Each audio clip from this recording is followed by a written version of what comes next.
The World Wildlife Organization states that 27,000 liters of water, or about 713 gallons, is needed to produce the cotton that is used to make one singular t-shirt. Now that's quite a bit of water for one piece of clothing.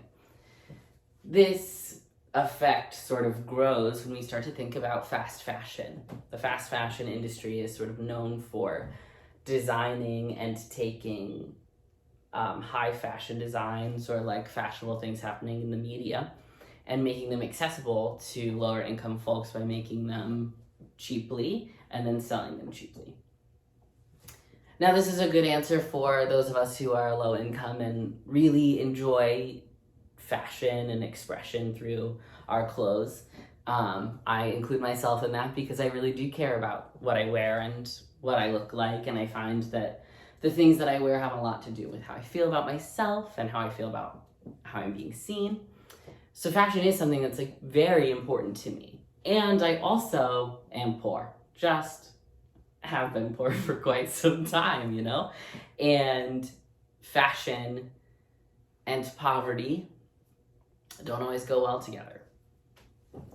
So I was thinking about fashion and how much I wanted to be fashionable, but also thinking about sort of this statistic and all of this water pollution that happens from the fast fashion industry, which is increasing. Actually, the World Resources Institute found that consumers in 2014 got about 60% more clothing than they did in 2000, but we're getting rid of it at twice the rate. So fast fashion was in 2014 and still is a big proponent of more waste in the United States. I really wanted a change from this, so I started to look into sustainable clothing lines.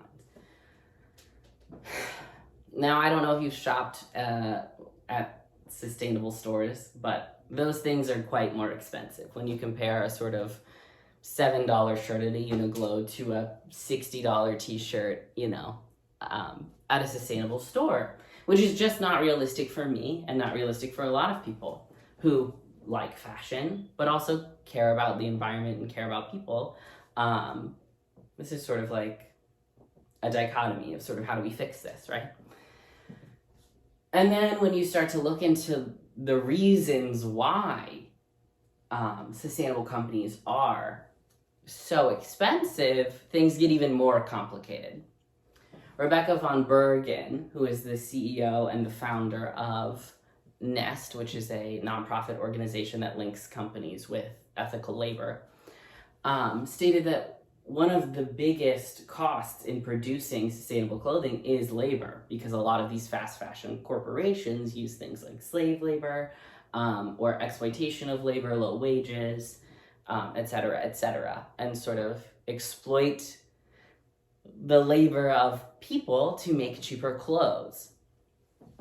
So being poor, interested in fashion, and now very aware that fast fashion is connected to the exploitation of labor, I really did want to see a change, but I was just not sure how to do it. And then I encountered something called upcycling. I think I first heard it from Pinterest or some sort of social media site, and it really seemed like this thing that middle class, mainly white women, were doing. And so I immediately associated that as something that was too expensive and too time consuming for someone like me, someone who doesn't have a lot of money and doesn't have a lot of time. But the more that I looked into it and the more that I kind of tried thrifting and tried resale clothing, I found that I had to make some changes to some of the things that I was buying secondhand. They were the wrong size, they had holes in them. And so buying things secondhand was not like the ultimate answer, right? To not buying fast fashion, to being fashionable in a way that I can afford, but is also a way that is good for the environment and good for other people. And then I tried my hand at upcycling. And I personally had a blast with it. And it became a sort of passion of mine. And I am confident. I'm not confident that I can convince you to change upcycling to being the only way that you have and receive clothes and express your fashion. But I am confident that you can do this. If I can do this, you can do this. I'm confident that upcycling is affordable. It is rewarding personally. Does not have to be time consuming. It can be, for sure, and I will say that with 100% certainty. But it can be all of these things, and it can be something that you could add to the way that you live your life. So one of the first sort of upcycling things that I tried, I actually did with a flannel much like the one I'm wearing now. I received a flannel from a thrift store called Good Fare, where they like send you boxes of clothing. And it was a little outdated. The cut was pretty good, but the sort of pattern was kind of closer to the 2000s, just not something I was trying to wear. And so what I decided to do was throw some bleach on it and kind of see what happened. And I found out that bleach tie-dyeing is very effective for me, especially with my sort of aesthetic. So it doesn't go with every aesthetic, but it is a really cool and interesting way to change up something like a flannel.